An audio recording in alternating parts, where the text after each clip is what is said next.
সত্যি কথা বলতে রিয়েলি প্রাউড অফ খালেদ, কারণ এমন একটা সিচুয়েশন থেকে যে ও সিলেট থেকে আমাদের কথার সাথে সাথে রাজি হয়ে টিমের স্বার্থে ও চলে এসেছে সিলেট থেকে। না, আমার কাছে মনে হচ্ছে যে আমাদের ফ্যানই বেশি ছিল। সমস্যাগুলো আসলে আমাদের টপ অর্ডার ফেইলার, এটা তো ইজি না যে মাইরে দেবে। না, আসলে ওইরকম প্রেশার লাগে না কখনো, যেহেতু হোম টিম একটু ক্রাউডের যে ব্যাপারটা ওইটা ওনারা অ্যাডভান্টেজ পাবে, বাট আমরা আমাদের খেলায় ফোকাস ছিলাম, বাট ওইরকমভাবে কোনো রকম লাগেনি। না, আমার কাছে মনে হচ্ছে যে আমাদের ফ্যানই বেশি ছিল, কারণ আমাদের টিমে দেখেন ছোটো থেকে যাদের খেলা অনেকেই দেখছে যে আমাদের টিমে অনেক সিনিয়র প্লেয়ার আছে, তামিম ভাই, মুশফিক ভাই, রিয়াদ ভাই। সো আমার মনে হয় তাদের জন্যই আমাদের টিমের এত ফ্যান। না, উইকেট ভালো জায়গায় বল করলে সব উইকেটই একটু ডিফিকাল্ট থাকে। সো আমরা ট্রাই করছিলাম যে ভালো জায়গায়, লাস্ট যে ম্যাচটা খেলছি আমরা সেম উইকেটেই খেলছি। সো আমার কাছে মনে হয় না যে ওইরকম বিহেভটা চেঞ্জ ছিল, জাস্ট আমরা আমাদের প্ল্যানে ছিলাম যে ভালো জায়গায় বল করবো। বাকি যে দুইটা ভেন্যু ছিল তার থেকে চিটাগংয়ের ভেন্যুটার বাউন্ডারিটা একটু বড়, সো বাউন্ডারিটা একটু ম্যাটার করে। বাট ভালো জায়গায় যদি আপনি বল করতে পারেন, সো এটা তো ইজি না যে মাইরে দেবে, এক দুইটা বল মারতে পারে, বাট ভালো জায়গায় যদি কন্টিনিউস বল করতে আমরা পারি, সো কোনো ব্যাটসম্যানের জন্য ইজি না। আপনি এইখানকার পিচ ম্যাপ দেখবেন আর বাকি যে দুই জায়গার ভেন্যু ছিল ওইখানে পিচ ম্যাপ দেখলেই মোটামুটি একটা ক্লিয়ার ধারণা হয়ে যাবে। এই জায়গায় আমার কাছে মনে হচ্ছে আমরা বলাররা ভালো জায়গায় বল করতেছি, ব্যাটসম্যানদের চ্যালেঞ্জ দিচ্ছি, সো এই জন্য একটু কম রান হচ্ছে। হ্যাঁ, অবশ্যই এরকম একটু বাউন্ডারি বড় থাকলে তো ব্যাটসম্যানদের ডাউটও থাকে। সো আগের যেটা ছিল যে 60 মিটার ছিল, 65 বা আরও কম ছিল, সো তখন একটা আলাদা কনফিডেন্স থাকে যে ব্যাটসম্যানের মনে যে হাফ হিট করলেও হয়তো বা হয়ে যেতে পারে যে পেস ইউজ করতে। সো এখানে যেহেতু একটু বাউন্ডারিটা বড়, সো ব্যাটসম্যানদের মনেও একটু হালকা থাকলে ভয় থাকে। না, ঝামেলা ওইরকম হয় না, জাস্ট আমরা আর কি যেটা রিপ্লেতে দেখছিলাম আমাদের কাছে মনে হয়েছিল বলটা নিচে পড়ছে, উনি যখন ক্যাচটা ধরছে বলটা নিচে পড়ছে। সো আমরা ভাবছিলাম যে এটা নট আউট হবে।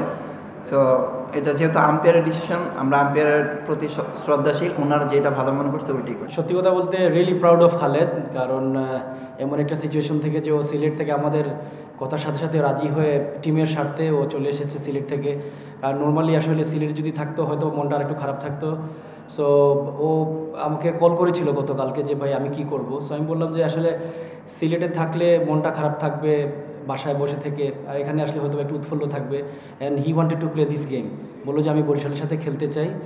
আর আসলে সত্যি কথা বলতে আমরা সবাই ইমপ্রেস, কারণ একটা এত বড় ইনসিডেন্টের পরে যে ও চলে এসে এবং ম্যাচ খেলেছে এবং দারুণ বোলিং করেছে আজও। সমস্যাগুলো আসলে আমাদের টপ অর্ডার ফেইলার, কারণ টি-20 ক্রিকেটে আপনি যদি দেখেন ফার্স্ট পাওয়ার প্লেতে যদি আপনার 3-4টা উইকেট পড়ে যায়, আমাদের আসলে আমরা 6টা ব্যাটসম্যান নিয়ে খেলি, আমাদের লং টেল। সো ওই জায়গায় আসলে আমাদের যারা রেগুলার রান করছিল ওরা 2-1টা ম্যাচে রান না করে আসলে আমাদের আপাতত ট্যালেন্টটা এক্সপোজড হয়েছে। সো আশা করবো ব্যাটসম্যানটা রেসপন্সিবিলিটি নিয়ে যদি ব্যাটিং করে we can come back again. না, আই ডোন্ট থিঙ্ক উইকেটে কোনো ঝামেলা ছিল। আসলে ভালো বোলিং বলতে পারেন, আমি রিয়েলি ফাইম আশরাফের যেগুলো উইকেট পেয়েছে খুব ভালো লেন্থে বলছিল, বাট আমি মনে করবো যে সোফার উইকেটটা খুব ভালো হচ্ছে এই বিপিএলে, এবং চিটাগংও এর ব্যতিক্রম নয়। তুলনামূলক বলতে আমি বলবো যে আসলে আর্লি উইকেট পর আমাদের যদি টিমের চিন্তা করি, আমাদের আর্লি উইকেটটা পড়ে যাচ্ছে। সো আমাদের ক্লার্ক যেমন আমাদের খুব ভালো ব্যাটিং করছিল পুরো throughout the tournament. So ও 2টা ম্যাচে আউট হয়, আমরা আসলে একটু পিছিয়ে গেছি। আর বলবো যে উসমানও রান করছিল, দুজন আমাদের খুব মানে ফর্মের প্লেয়ার, আমরা রান করতে পারিনি, এই জন্য আসলে আমরা স্ট্রাগলিং করছি। আর আমি টু বি অনেস্ট এই বছর বিপিএলে কোনো কিছু মানে মানে সাধুবাদ দিতে হয় কিউরেটার বলেন বা বলেন যে উইকেটের। সো এখনও চিটাগংয়ে আরও 3-4 দিন আছে, আমি আশা করবো যে হাই স্কোরিং গেমই হবে। ডেফিনেটলি আমাদের স্কেজুলিংয়ে প্রবলেম, কারণ বড় বড় স্টাররা আসলে আইএল খেলতে চায়, এসএ খেলতে চায়। সো আমরা তো 2012-13তে এইভাবে অনেক বড় বড় স্টারও খেলেছে, আমাদের টিমই খেলেছে চিটাগং কিংসে, আমিও ওদের সাথে খেলেছি। আমি বলবো যে অবশ্যই আমাদের এটা নিয়ে চিন্তা করা উচিত, আমাদের স্কেডিউলটা যে আইএল বা সাথে যদি সাংঘর্ষিক হয় তাহলে অবশ্যই সবাই চাইবে দুবাইতে খেলবে, সবাই চাইবে সাউথ আফ্রিকাতে খেলতে। সো আমি আশা করব যে খুব তাড়াতাড়ি এটার যদি আমরা ডিসেম্বরে যদি শুরু করতে পারি, অ্যাটলিস্ট 1 সপ্তাহ 2 সপ্তাহ এদিক সেদিক হলেও, কারণ এন্ড অফ দ্য ডে প্লেয়ারদের তো টাকা দরকার, এখানে খেলে ওইখানে খেলবে। সো তখন আমার মনে হয় এই সমস্যার সমাধান হবে।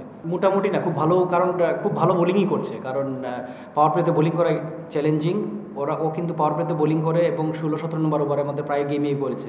আমি বলবো যে অনেক বড় ব্রেভ হার্ট বোলারও আর সত্যি কথা বলতে ওর পেস নিয়ে কাজ করছে। সো আমি বলবো যে বাংলাদেশকে ছোটো ফর্মেটে অনেক দিনও সার্ভিস দিতে পারবে, আর এরকম বোলার আসলে খুব কমই আসে।